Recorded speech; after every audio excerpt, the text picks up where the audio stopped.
This is a very good evening. Good evening. We greet you all, saints, in the wonderful name of our Lord Jesus Christ.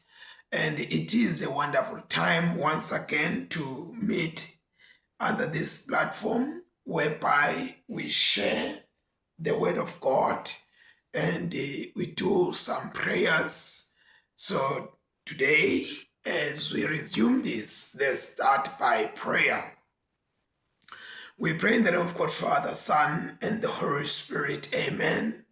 Once again, dear Lord, we want to thank you for such a wonderful gift of life and all the opportunities and the privileges, Lord, that you keep on giving to us, regardless of our misuse. But Lord, you continually give to us because you are a loving God, a loving Father. Even though when you punish us, Lord Jesus, when you give judgment, it is not for us, oh Lord, to be ruined, but it is the way to correct our wrongs and to be called back to yourself, oh God. We pray at this hour as we remember our brothers and sisters in all walks of life, and more so those who are not even aware of the blessedness of life that has been given unto you, O God. We pray for them. Some of them, Lord, they are wondering as it is a weekend, they are grooving and enjoying the nice time.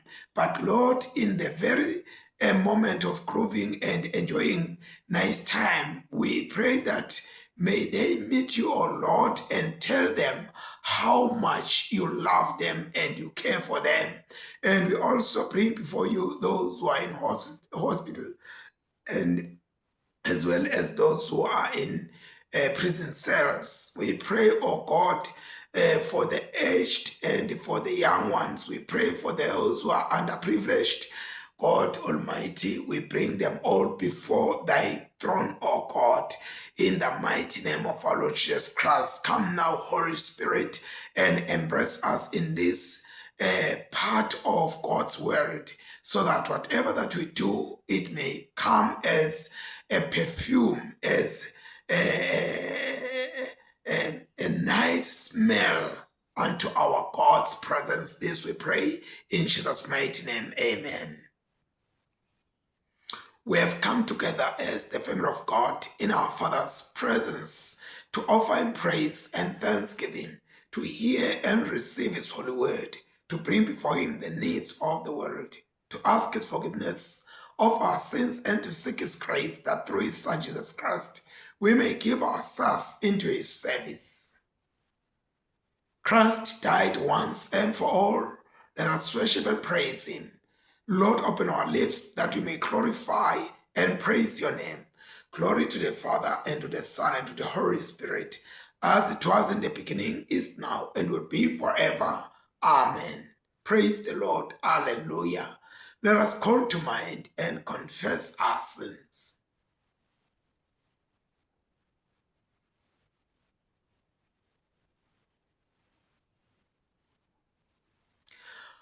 Almighty God, our Heavenly Father, in penitence we confess that we have sinned against you through our own fault, in thought, word, and deed, and in what we have left undone.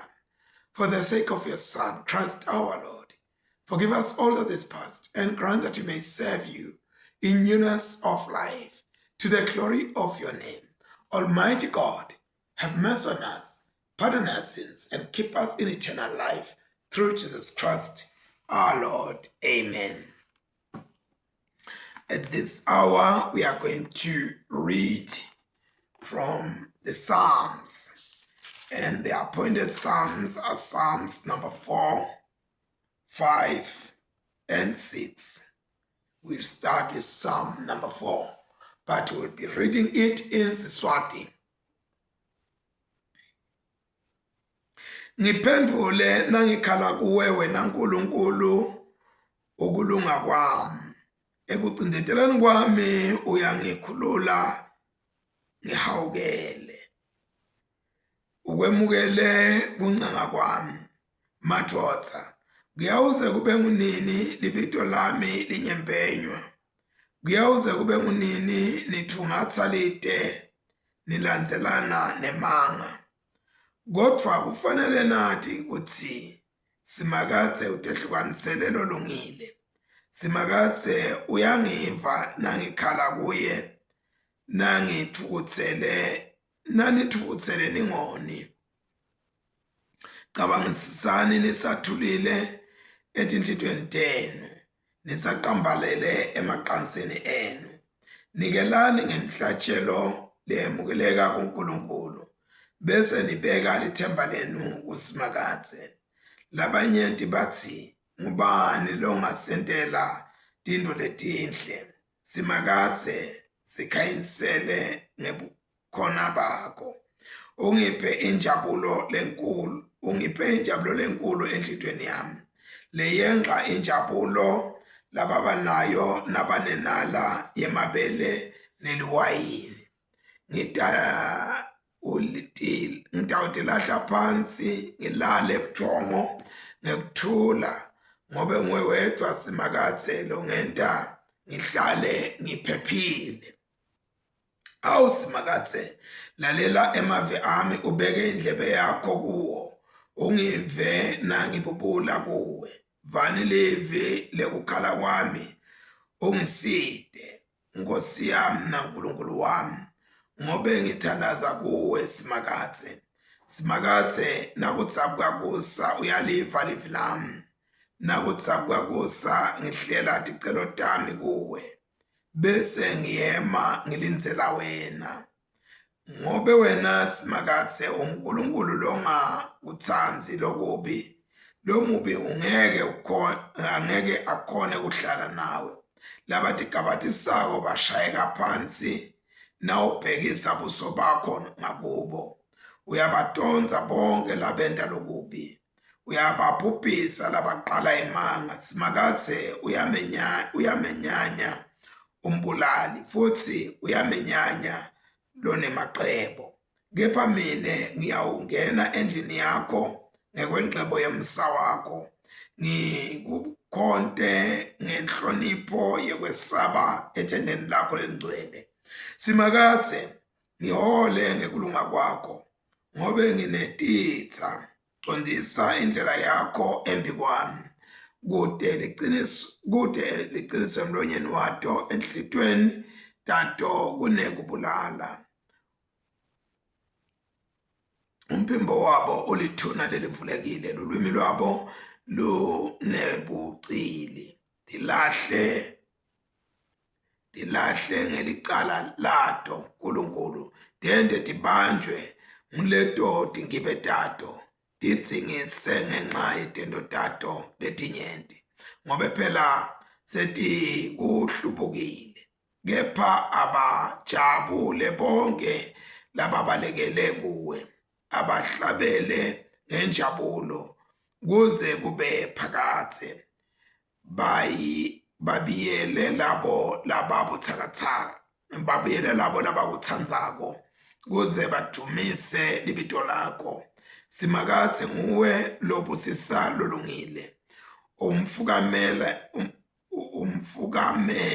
umfukamela ngemsa wakho kube shangathi kungelihawu awu simakathe ungangijezisi ngentukuthelo yakho ungangishayi ngelulaka lwakho ngawukele simakathe ngobe sengitsangele sengikhathele ngiphilise simakathe ngobe emathambo ami ayathuthumela umphefumulo wami uthuthumela kakhulu pho simakathe utawuze ungiside nini buya simakathe ungephule ekufeni khuluma emphefumulweni wami ngobe umusa wakho awupheli kude lokukhumbulako ekufeni ngubani lokudumisako nje ethuneni ngikhathele kububula kwami ngimantisa umqamelo wami ebusuku ngimantise nemphethe wami ngetinyembeti liso lami liyatsikita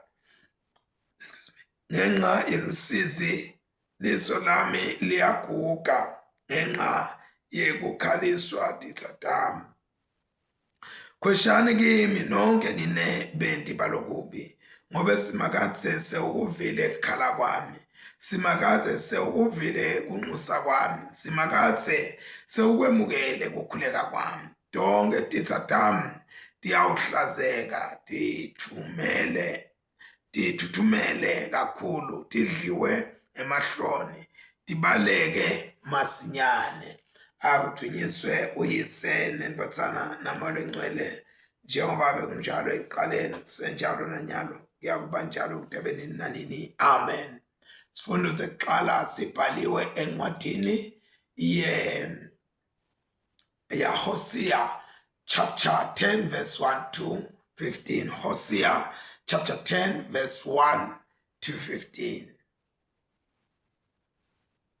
Israeli abe umvini lowenabako, watithelela yena tithelo, sathi sisithelo sakhe sisanza, wakha emalati lamanyenti, lathi live lakhe lisathuthuka, wahlobisa ematshe akhe lakhondwako. Inhlitiyo yabo iyakhohlisana, manje sekufanele balethwale licala labo. Simakatse utawephula emalati abo, abhidlite nalamatshe abo lakhondwako. Bayawube sebayakhumbula bathi, asinayo inkosi, ngobe asizange simhloniphe simakatse. Kodwa nome ngabe besinayo inkosi,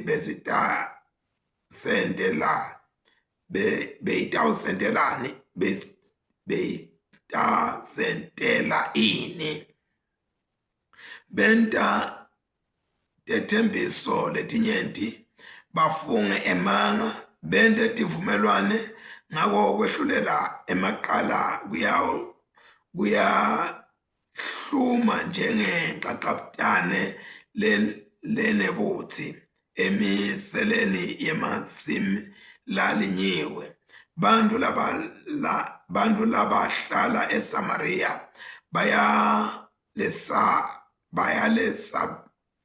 bayalesabela lelithole lelisithixo laseBhethi Aveni.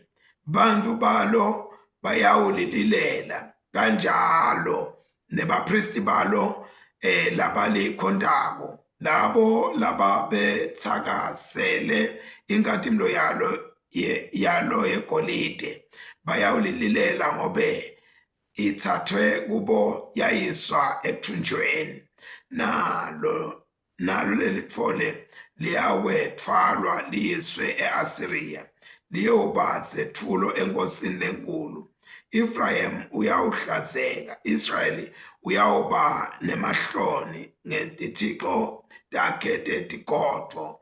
ISamaria nendlu yayo kuyawuphephuka njengelusaba lwemuka etikwemanti emfula. Tindzawo letiphakeme tebubi tiyawubhujiswa. Leso sono sa Israeli, emanyeva nemithuma kuyawukhula kumbonye emalati abo. Bayawube sebakhuluma etindzabeni bathi, simbonyeni, nasemagqumeni bathi, tsilikelani etikwethu.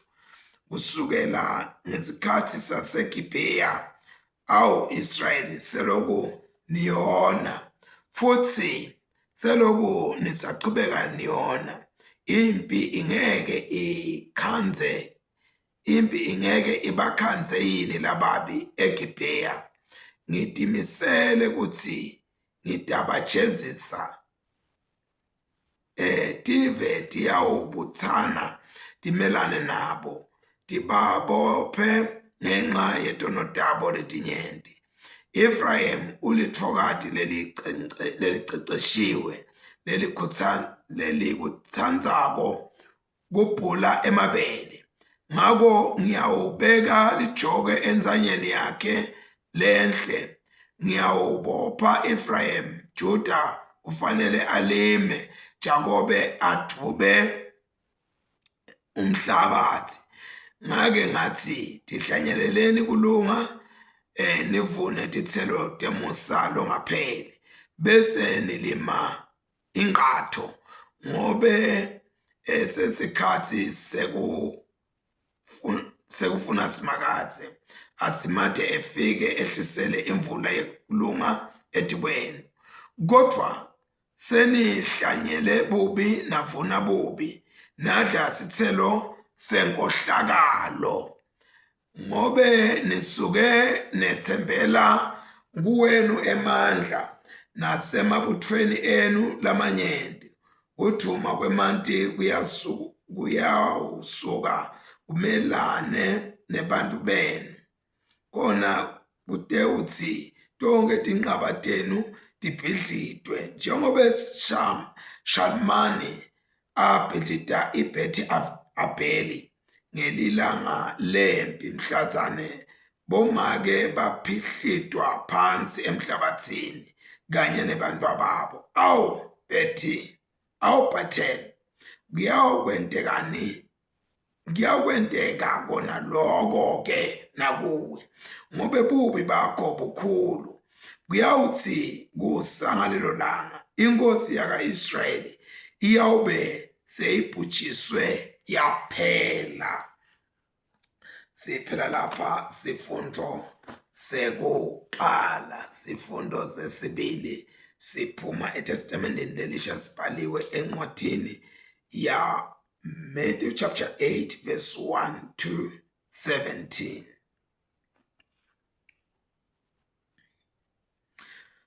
Wathi Jesu nehla endzabeni, walandzelwa tiqumbi letinyenti tebantu. Kwase kufika umuntu labene bulephelo, wakhuleka kuye wathi, Nkosi, nawutsandza ungangihlambulula. Jesu welula sandla wamtsinza wathi, ngiyatsandza, hlambuluka. Nembala wahlambuluka masinyane ebulephelweni bakhe. Jesu wase uthi kuye, lalela la, ungatsheli muntu, kodwa hamba uye kumpristi akubone, bese wenda umnikelo wekubonga lo wamiswa nguMose, ukhombise nebantu ukuthi sewuhlantekile. Wathi Jesu wasangena eKapenawume, wahlangabetwa yindvuna elikhulu lemasotsha, yamncenga yathi, Nkosi, sisebenti sami silele phansi endlini, sifela uhlangothi, sisebuhlungwini lobukhulu. Jesu wathi kuyo, ngiyeda mine ngitawumphilisa. Le ndvuna yaphendula yathi, Nkosi, angikafanelwa nekuthi ungene ngaphansi kweliphahla lwendlu yami, kepha shano livi nje, khona sisebenti sami sitawuphila. Nami nginetiphathimandla letingetulu kwami, ngine masotsha langaphansi kwami. Ngithi kulelinye hamba, lihambe. Ngithi kulelinye woda la, lide. Nengcekwini yami ngithi yenda lokho, ikwende. Jesu nakuva lokho wamangala wathi kulaba bemlandzela, ngiqinisile ngithi kini, ngisho naka-Israyeli angizange sengikuthole ukholwa lokunje. Kepha ngiyalitshela ngithi labanyenti bayawuqhamuka empumalanga nasentshonalanga, bahlale etafuleni kanye na-Abrahama na-Isaka naJakobe embusweni welizulu. Kodwa abantwana bembuso bayawukhishelwa ebumnyameni bangaphandle, lapho kuyawuba khona kukhala negedletela kwematinyo. Jesu wase uthi enduneni, hamba, akwenteke kuwe njengekukholwa kwakho. Jesu wase ungenisa ekhaya laPetro. Lapho afike wakhanza uninadala waPetro alele embhedeni aphethwe ngumkhuhlane. Jesu watsinza sandla sakhe, umkhuhlane wase uyamyekela. wasukuma wamlungiselela kudla. Kwathi nase kuhlwa baletha kuye labanyenti lababenemadimoni wabakhipha bonke bomoya lababi ngelivi nje, waphilisa bonke labagulayo, kuze kuqaliseke lokho lokwakhulunywa ngumprofeti Isaya nakathi, wasethwalela buthakathaka bethu wati susa kithi tifo tethu. Siphela lapha sifundo sesibili. Ngitawucela ukuthi sijike emakethe sibuye sitoqhubeka bazalwane.